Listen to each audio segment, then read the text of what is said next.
Hello everyone and welcome back to PÖFF TV. My name is Päike Triinu Tamm and we are right in the heart of Black Nights Film Festival to get to know better our this year's directors behind the brilliant films. So today I have here in the studio with me a Brazilian screenwriter and director, Felipe Sholl, whose film Streets of Glória is exploring the themes of sex work, journey to self-acceptance and passion. So let's welcome here in the studio Felipe Sholl. Hello. Hello, and hello to everyone who's watching. Yes, of Thank course. you for having me here. Of course. How are you doing? I'm having a lot of fun. I love Tallinn. Is it your first time in Tallinn? Yes, my first time in Tallinn, in Estonia, in Northern Europe. Okay, and how many days you have here?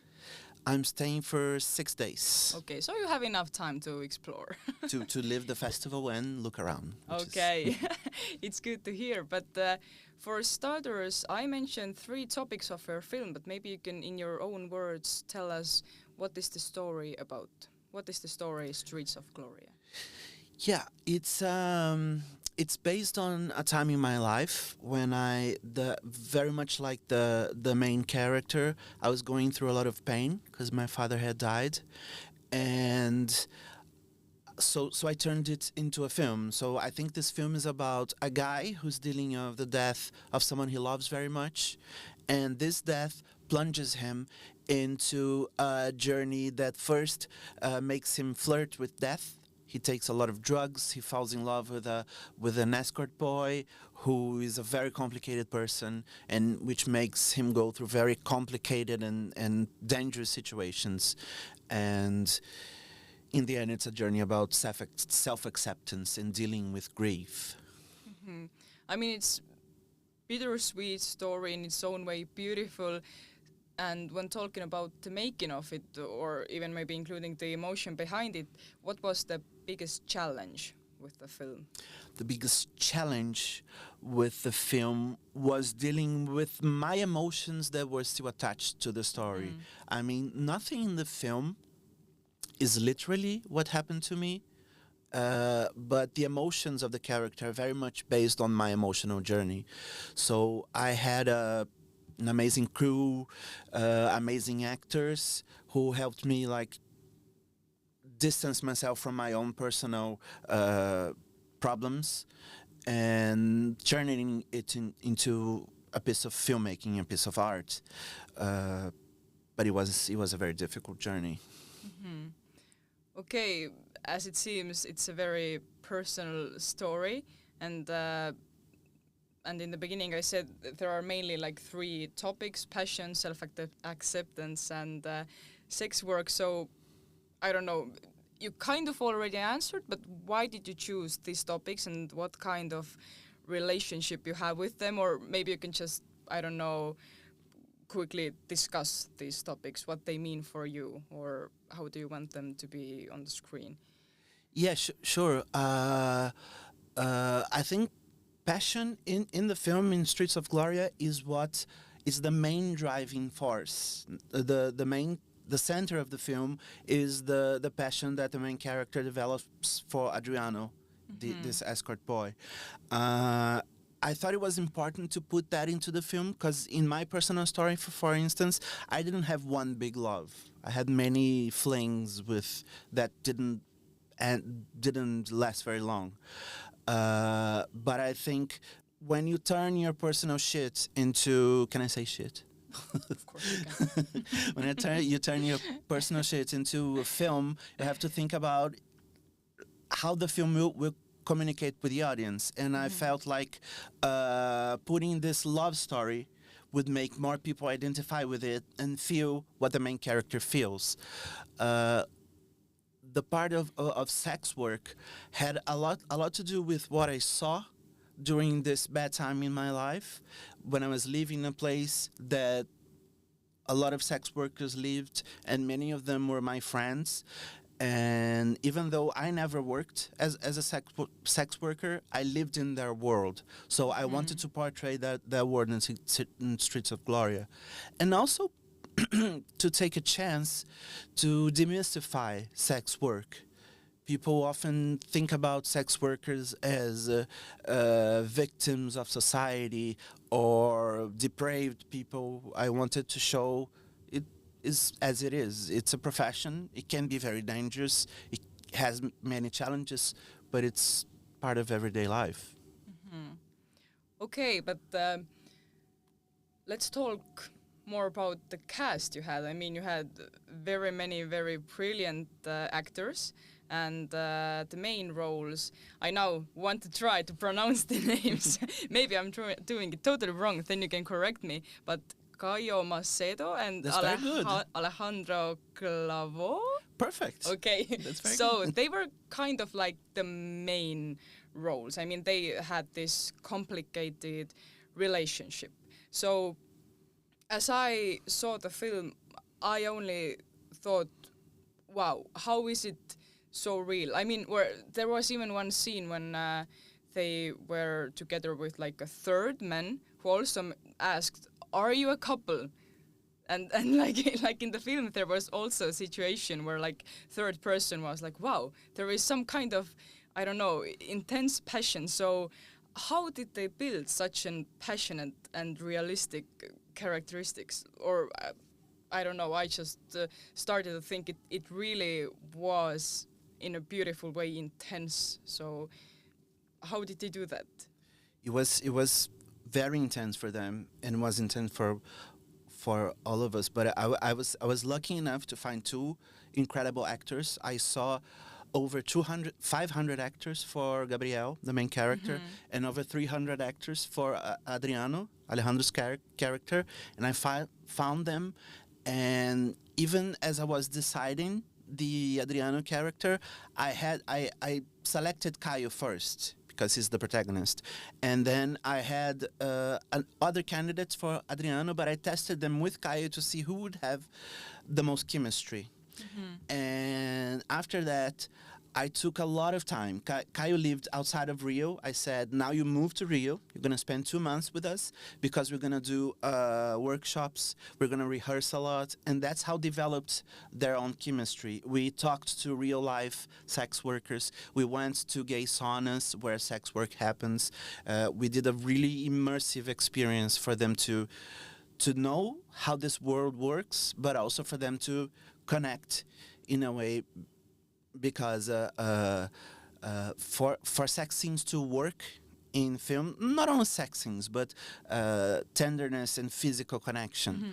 I don't think it's necessary for the actors to feel attracted to each other. I think it's necessary for them to trust each other, to have to be able to like trust their partners in scene. So we worked a lot to develop that. Okay, the film takes place in Rio, as you already mentioned. Is it like the Rio that is shown in the movie, is it the real one? It's also in real world. Like, is the film meant to happen in Rio? Okay. No, definitely it's meant to happen in Rio. The neighborhoods we chose, Glória, is one of Rio's neighborhood.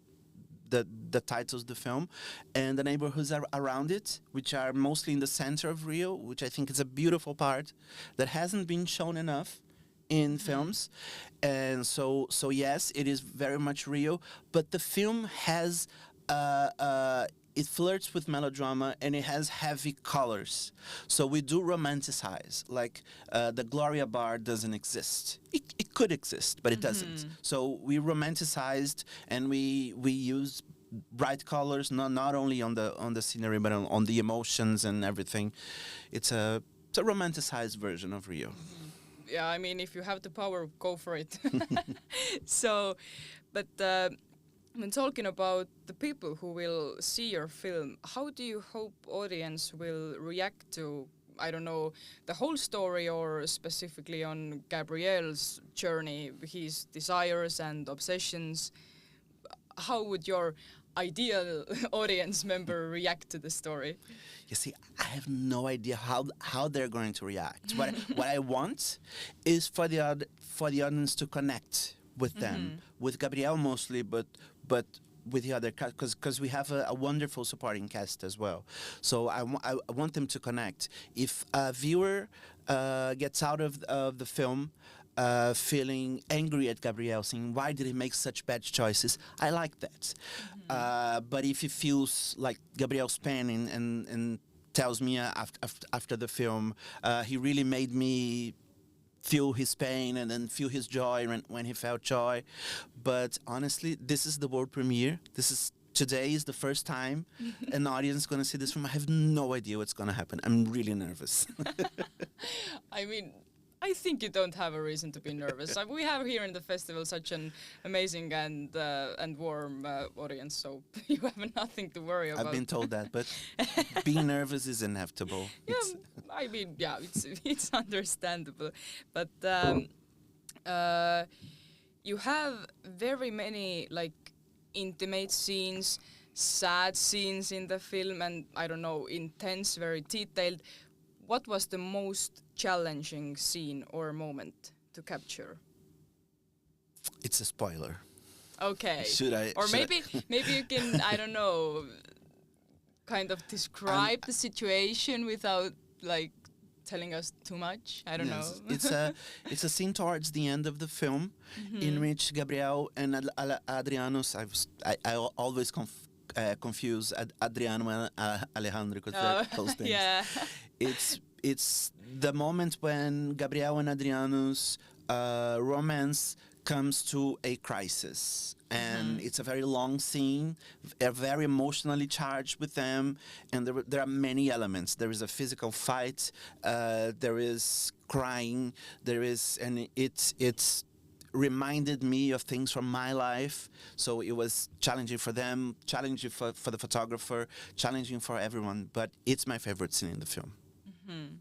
Okay, your film is part of the Critics' Picks competition at the Black Nights Film Festival 2024. So what do you hope to achieve through this platform? Or I don't know if you have like any kind of new projects already coming up, or how do you feel about this to be nominated in this category?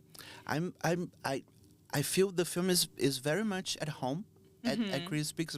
I was very happy with the selection because I went through the other films in the section and previous films, and it's a very special section with every film in there is unique. Every film is unique, but in Critics' Picks, I feel that they're more unique. So I feel very happy that the curators found it fit in Critics' Pick, and I tend to keep my expectations low because again it's impossible, but what I want the most is the film to reach its audience. This film is not a film for a wide audience. We're not going to make millions in the box office, but I think it can have its audience, and I think this is a great start for it.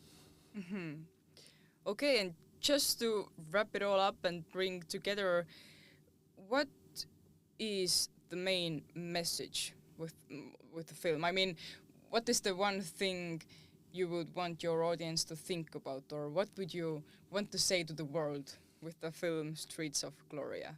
That's a very good question. If I had to choose one message, one thing that I want people to take out from this film is that everyone's journey through self-acceptation is different, and that sometimes the journey through self-acceptance, the journey through self-acceptance can lead you to the opposite of that. Sometimes to reach self-acceptance, you have to go to a place where you are completely hating yourself, but you can get to the end. And this is especially true for LGBTQ people, and I hope the film helps people, in their own journeys to self-acceptance. I'm still on mine. I still haven't reached total self-acceptance. Okay, thank you for these beautiful thoughts. Thank you for bringing your beautiful work to our festival. I mean, your today's screening with Q&A, as I looked, it's sold out. Yes, so that's very good. It already says something. I hope people will love the work you have put your heart into as much as you do. So thank you for coming in today. Thank you so much for having me. It's been a great conversation. Of course, thank you. And for you, dear viewers, thank you for again turning back to PÖFF TV, and we are hoping to see you back exactly next time. Thank you for watching us.